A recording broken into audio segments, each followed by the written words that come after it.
तो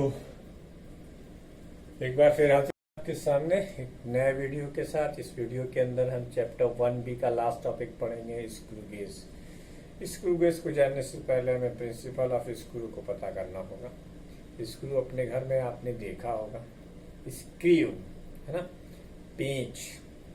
तो पेंच ऐसे टाइट की जाती है और ऐसे ढीली की जाती है, यानी एंटी क्लॉकवाइज में करोगे तो आगे जाएगी, क्लॉकवाइज में करोगे तो पेज पीछे आएगी। खोलना और बंद करना, स्क्रू को टाइट और ढीला करना, ठीक है। कुछ वही चीज हम यहाँ करने जा रहे हैं। देखो हम एक फिगर बनाते हैं, एक छोटा सा फिगर, बिल्कुल घबराने की जरूरत नहीं है। जैसे अभी तक समझ में आया है वैसे सब समझ में आएगा। ये एक लंबा सा पाइप है, इस पाइप के ऊपर हमने एक और पाइप चढ़ाया है, ठीक है। लेकिन इस पाइप में एक खासियत है, इस पाइप में हमने वो बना है, जिसे रूह-अफ़ज़ा की बोतल खोलते हो या कोई भी दवा की बोतल जब तुम लाते हो तो तुम चाकू से ऐसे अगर काटते हो तो ऐसे अगर हम हर जगह काट दें ऐसे ऐसे ऐसे ऐसे ऐसे तो वो सर्कुलर मार्ग बन जाएंगे। तो ऐसे ही इसके ऊपर मार्ग बने हुए हैं और इन मार्ग के बीच की डिस्टेंस इक्वल है, ठीक है। कुछ पे ये 20 होते हैं, कुछ पे ये 50 होते हैं, कुछ पे ये 100 होते हैं। अब ये बनाने वाले के ऊपर है कि वो कैसा बनाना चाह रहा। क्यों डिवीजन का नंबर ऑफ डिवीजन डिफरेंट कर रहे हैं, इसकी भी वजह आपको समझ में आएगी। तो ये तो हम एक रफ फिगर बना रहे हैं। तो ये वो जैसे मान ली कि ये हमारा स्क्रू है, इसके ऊपर हमने चाकू लेकर ऐसे ऐसे बहुत सारे इक्वी डिस्टेंस पे निशान बनाए, तो ये वो मार्क है, ठीक है। फिर उसके ऊपर एक और स्केल है, उसके ऊपर भी मार्क बने हुए हैं। लेकिन what is the difference between the mark of this scale and this scale? देखो ये है लीनियर स्केल और यहाँ जो बनेगा वो बनेगा सर्कुलर स्केल। क्या बनेगा? Circular scale. मतलब अच्छा, इसका अरेंजमेंट क्या रहेगा? ये मूव कर सकता है। क्या कर सकता है? मूव कर सकता है। आराम से समझेंगे इसको, ये भी बहुत आसान है, ठीक है। तो ये अब आपके सामने मैंने स्क्रू की एक रफ फिगर पेश की है, जिसमें ये वाले पाइप के ऊपर ये वाला पाइप घूम सकता है और ये भी चीज घूम सकती है, ये मूवेबल है, ठीक है। तो पिच क्या होती है? What is the pitch? ध्यान से देखना इस मार्कर को। इसे हम एक कंप्लीट राउंड देते हैं, तो तुम्हें वीडियो में दिख रहा होगा कि हमारे एक कंप्लीट राउंड देने से ये कुछ डिस्टेंस आगे की तरफ बढ़ी, लीनियर डिस्टेंस। मोशन हमने कैसी दी? Circular.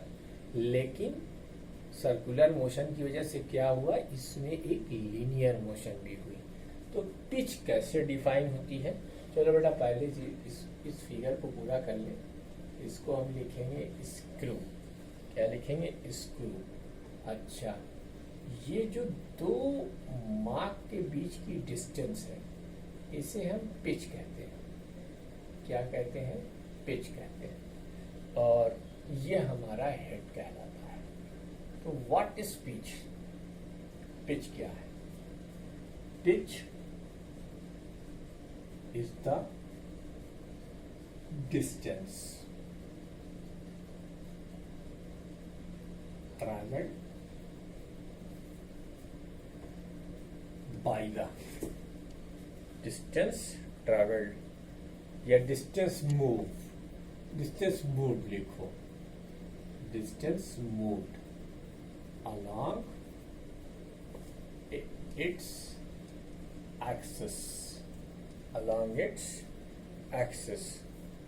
by the screw in one complete rotation। मतलब जब ये वाला स्केल पूरा एक चक्कर घूम जाए तो ये एक कितना आगे या पीछे जाता है उसे हम क्या कहते हैं बेटा? पिच कहते हैं। One complete rotation of it heads. Head के एक कंप्लीट रोटेशन से जो लीनियर डिस्टेंस चली जाती है, किसके द्वारा? स्केल के द्वारा, उसे हम क्या कहते हैं? पिच कहते हैं। अब ये जो इसका फायदा क्या है? What is the benefit to measure the pitch? The linear और एक्सियल, द लीनियर और एक्सियल। अब आप लोग बड़े हो गए हैं तो बड़े बड़े टर्म जानिए। ये है इसका एक्सेस, एक्सिस वो जगह, एक्सिस वो लाइन जिसके दोनों इसके अबाउट रोटेशन हो, तो ये है एक्सिस। ठीक है, आपकी बुक में नहीं है। एक्सियल, द लीनियर और एक्सियल मूवमेंट, द लीनियर और axial movement of the screw, the linear और axial movement of the screw can be utilized to measure small length, can be utilized to measure small length।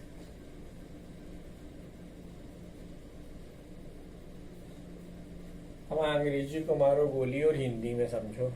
भैया vernier caliper से तुम minimum distance क्या नाप सकते हो? 0.1 millimetre. अब अगर उससे छोटी डिस्टेंस नापनी हो तब क्या होगा? तब उसके लिए हम स्क्रू का प्रिंसिपल इस्तेमाल करेंगे।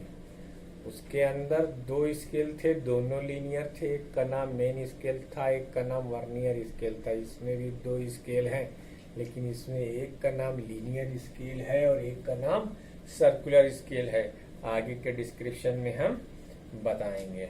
ठीक है, अब यहाँ पर ठीक है, larger the number of division on the circular scale more will be the least count. तो लीस्ट काउंट क्या होता है भैया? पहले लीस्ट काउंट बताओ। लीस्ट काउंट की डेफिनेशन क्या है? लीस्ट काउंट क्या होता है? The smallest measurement taken by a measuring instrument. जैसे अपन अभी वर्नियर कैलिपर का जब हमने लीस्ट काउंट मेजर किया था तो वो क्या था? 0.01 सेंटीमीटर। अब उससे छोटी डिस्टेंस अगर ले रहा है तो फिर इसका भी लीस्ट काउंट हमें डिफाइन करना पड़ेगा। उसका लिस्ट काउंट डिफाइन करने का तरीका और था, इसका लिस्ट काउंट डिफाइन करने का तरीका और है। ठीक है, लीस्ट काउंट, चलो हम इसे नोट में ही लिख देते हैं।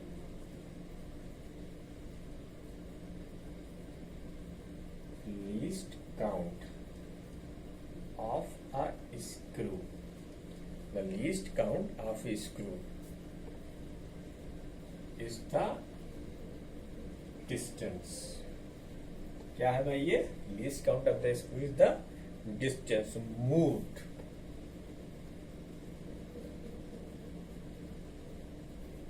along the axis by it, along the axis by it in rotating the circular scale, in axis by it rotating in circular scale, circular scale by 1 division, 1 division। इसको elaborate कर देता हूं। बेटा ये तुम्हारा सर्कुलर स्केल है। क्या है? Circular scale. और ये तुम्हारा क्या है? Linear scale. ठीक, एक जैसे मान लो ये वाली लाइन है, ये यहां से यहां तक जाने में ये जितनी डिस्टेंस आगे या पीछे होगा उसे हम स्क्रू का लीस्ट काउंट कहेंगे। The linear distance travelled by the screw in the movement of 1 division on the circular scale. Circular scale पर एक डिवीजन यानी जरा सा एक डिवीजन घुमाने से जितना वो लीनियर डिस्टेंस ट्रैवल कर जाए उसे हम क्या कहते हैं बच्चों? उसे हम कहते हैं लीस्ट काउंट। क्या कहते हैं? Least count. तो लीस्ट काउंट का फार्मूला क्या होता है? तो यहां मैं मेंशन कर देता हूं, least count of a screw is, the least count of a screw is, the least count of a screw is, the least count of a screw। क्या फार्मूला लगा दिया जाए यार? फार्मूला वही वाला है, बस थोड़ा सा वहां क्या था, length of main scale division divided by number of division. यहाँ मेन स्केल डिवीजन का एक प्यारा सा नाम रखा गया, क्या? पिच। ये क्रिकेट की पिच नहीं है, समझ गए? ये इसकी पिच है, तो इसे क्या लिखेंगे? Pitch upon number of division on circular scale. Number of division on circular scale. तो ये लीस्ट काउंट ऑफ स्क्रू आ गया। ठीक है बेटा? अब देखो, चलो इसको कुछ एग्जांपल समझ लेते हैं। For example, easy,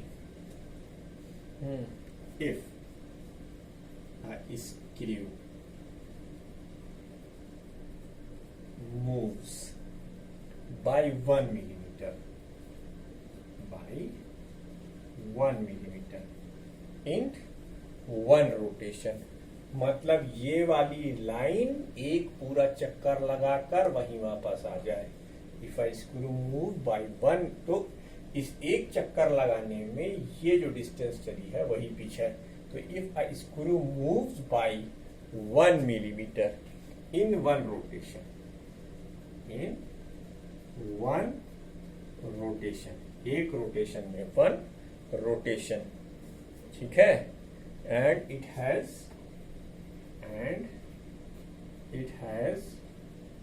100 division, division 100 divisions, ठीक? On its circular scale, on its circular scale, ठीक है? तो एक बात बताओ, एक रोटेशन में कितना चल रहा है? 1 मिलीमीटर। 1 मिलीमीटर क्या हो गई? पिच हो गई। नंबर ऑफ डिवीजन कितने? 100। तो देन लीस्ट काउंट क्या हो जाएगा?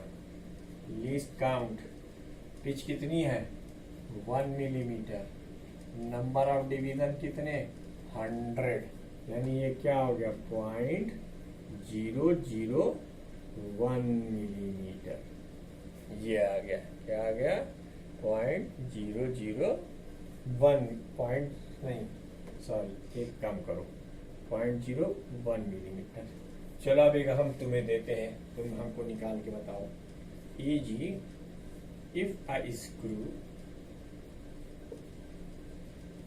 moves by 2 millimeter in one rotation and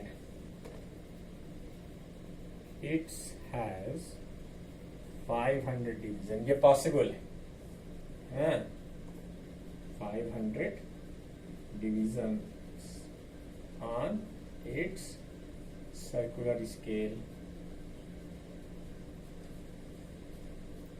then least count क्या हो जाएगा? अब पिच कितनी है? 2 मिलीमीटर। तो इसी की एक रोटेशन में कितना घूमती है? 2 मिलीमीटर। मैंने आपको बताया एक रोटेशन में जो लीनियर डिस्टेंस यानी मेरी स्केल पर चली गई डिस्टेंस होती है उसे हम क्या कहते हैं? पिच कहते हैं। ये लिखा हुआ भी है, देख लो भैया, है ना? तो लीस्ट काउंट क्या हो जाएगा? पिच कितनी है? 2 मिलीमीटर और नंबर ऑफ डिवीजन कितने हैं? 500। निकाल कर आंसर मैसेज करो, ठीक है? आराम से वीडियो को पॉज करके सबमिट करो।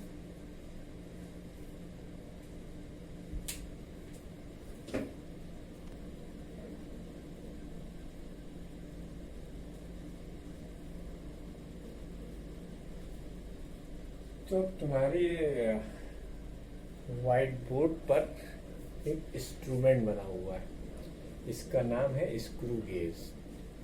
स्क्रू गेज ये प्रिंसिपल ऑफ स्क्रू पर बेस्ड है, जो मैंने आपको इसके पहले वाले बोर्ड पर डिस्कस किया था।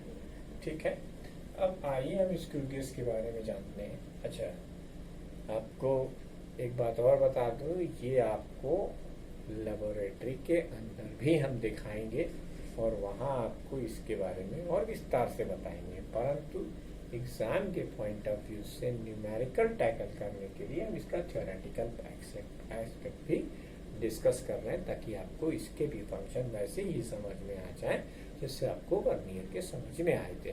प्यारे बच्चों, ये इंस्ट्रूमेंट छोटा सा होता है, इसमें कि यू शेप का लोहे का, एल्यूमिनियम का, जैसी क्वालिटी हो उसका एक ऐसे रॉड होता है। उस रॉड में एक ये स्टड नाम से होता है, ये पेच होती है, और ये आपका स्क्रू जो मैंने पहले वाले फिगर में बनाया तो पूरा यहाँ से यहाँ तक का जा रहा है, लेकिन यहाँ पर ये स्क्रू है, ये इसकी बेस लाइन है और ये इसका सर्कुलर स्केल है। ये आप देख रहे हैं सर्कुलर स्केल है, ये अभी हमने 0 पे मार्क कर रखा है, हालांकि ये 5, 10, 15, 20 पीछे चले जाएंगे। मैं पीछे वाला तो हम नहीं दिखा सकते ना, हमारा 2 डायमेंशनल बोर्ड है, 3 डायमेंशनल तो है नहीं कि हम पीछे भी देख लेंगे। ठीक है, तो ये सर्कुलर स्केल हो गया। ठीक, अब उसके बाद ये सर्कुलर स्केल जो होता है एक हॉलो सिलेंडर के ऊपर फिट रहता है। इसको ऐसे समझो, जैसे ये देखो, ये तुम्हारा मान लो लीनियर स्केल हो गया, तो इसके ऊपर एक हॉलो सिलेंडर रहता है।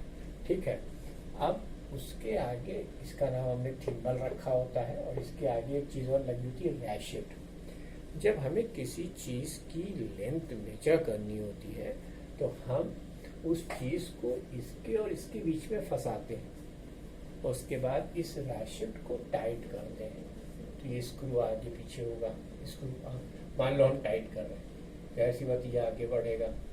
ठीक है, तब तक उसको आगे बढ़ाएंगे जब तक वो उसको होल्ड ना कर ले। ज़्यादा टाइट भी मत कर दीजिएगा, और लूज करेंगे तो कभी पकड़ेगा ही नहीं। ना टाइट करना है ना लूज करना है, बस उसे हल्का सा फंसा देना है। जब वो फंस जाए तो मैंने नीचे उन तमाम चीज़ों के फंक्शंस लिख रखे हैं जो इस स्क्रू गेज के मेन पार्ट है और क्या उनका काम है। रैशेट to advance the screw by turning it till the object is gently held between the stud and the spindle। A और B के इस रैशेट को हम तब तक घुमाएंगे जब तक आपका मेजरेबल ऑब्जेक्ट इस A और B के बीच में हल्का सा जेंटली हेल्ड ना हो जाए, रुक ना जाए। उसके बाद स्लीव, ये लाइन है। फिर हम देखते हैं कि इस सर्कुलर स्केल का कौन सा डिवीजन इस लाइन से कोइंसाइड कर रहा है। तो स्लीव का फंक्शन क्या है, to mark the main scale and the base line. ठीक है, उसके बाद thimble to mark the circular scale. उसी स्टैंड पर सर्कुलर स्केल में क्या मेजरमेंट आई, कौन सा डिवीजन है, वो हम इससे देखेंगे। मेन स्केल की रीडिंग जो होती है वो अप टू 1 मिलीमीटर तक मेजर कर सकता है। ठीक है, जैसे उसमें वर्नियर में कुछ 1 मिलीमीटर मेजर करते हैं, कुछ 1 सेंटीमीटर भी मेजर करते हैं, और circular scale up to 0.01 millimetre तक मेजर कर सकता है। तो प्यारे बच्चों, इस फिगर को बना लीजिए, उसके नीचे ये चार्ट बना लीजिएगा। मैं फिर से बता देता हूँ, ये डायग्राम आपके एग्जाम में नहीं आने वाला है। हाँ, एक चीज़ हो सकती है, झमेले वाला क्वेश्चन अगर देने पे आ जाएंगे तो वो इसमें किसी का फंक्शन पूछ सकते हैं कि व्हाट इज द यूज और फंक्शन ऑफ दिस स्लीव और थिम्बल और मेन स्केल और सर्कुलर स्केल और रैशेट इन द स्क्रू गेज। तो जैसे मैंने 1 ईयर में आपके लिए लिस्ट बना दी थी, वैसे हमने इसे भी लिस्ट बना दी है। वीडियो को पॉज कर लीजिए और इसे नोट कर लीजिए।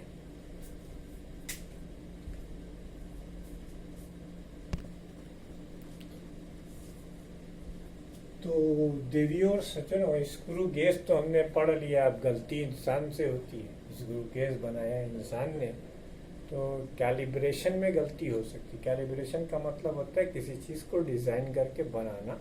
ठीक है, तो कैलिब्रेट करने में गलती हो सकती है। अब आपके हाथ में इंस्ट्रूमेंट आया स्क्रू गेज, आप अगर चेक करना चाहोगे कि स्क्रू गेज में कोई एरर है या नहीं, उसके लिए आपको सबसे पहला काम क्या करना होगा, आपको जो रैशेट दिया हुआ है, रैशेट को आप घुमाइए और तब तक घुमाइए जब तक आपका स्पाइनल बी और स्टड ए से जाके ना मिल जाए। जैसे ही दोनों हल्का सा टच करने लगे, उस इंस्टेंट पर आप देखिए कि आपका बेस लाइन और सर्कुलर स्केल के जीरो से कोइंसाइड कर रहा है कि नहीं कर रहा है। अगर कोइंसाइड कर रहा है तो आप कहोगे कि स्क्रू गेज में जीरो एरर नहीं है, ठीक है। और अगर फिर अब मान लीजिए कि आपने स्क्रू गेज, एक ऐसा स्क्रू गेज हमने आपको दिया कि जिसमें आपने स्पाइनल के बी को ए के साथ, स्टड के साथ मिलाने की कोशिश करी, और आप क्या पाते हो कि जो है ये बेस लाइन और ये जीरो कोइंसाइड नहीं कर रहे हैं। तो अब दो सूरतें हाल, there will be the two conditions, ठीक है। जीरो या तो ऊपर जा सकता है बेस लाइन के, नीचे जा सकता है, या ऊपर जा सकता है। अगर जीरो नीचे गया तो वो पॉजिटिव एरर कहलाएगी। If the zero mark of the circular scale is below the base line then it is called positive zero error. और अगर जीरो मार्क सर्कुलर स्केल के अबव चला गया, जैसे कि इस केस में, तो इसे निगेटिव जीरो एरर। प्यारे बच्चों, मैंने इसे कलेक्टिवली एक जगह पे लिख दिया ताकि आपको जीरो एरर के बारे में पता लग जाए। तो free from the zero error कब होगा, जब मेन स्केल की लाइन सर्कुलर स्केल के जीरो को कोइंसाइड करे। अगर मेन स्केल की लाइन से सर्कुलर स्केल का जीरो नीचे आ गया तो पॉजिटिव एरर, और अगर ऊपर आ गया तो नेगेटिव एरर। अब इसके आगे की कथा हम बताते हैं, आप इसे नोट कर लीजिए, ठीक है। जैसे कि ये पूछा जा सकता है, बस इसको यही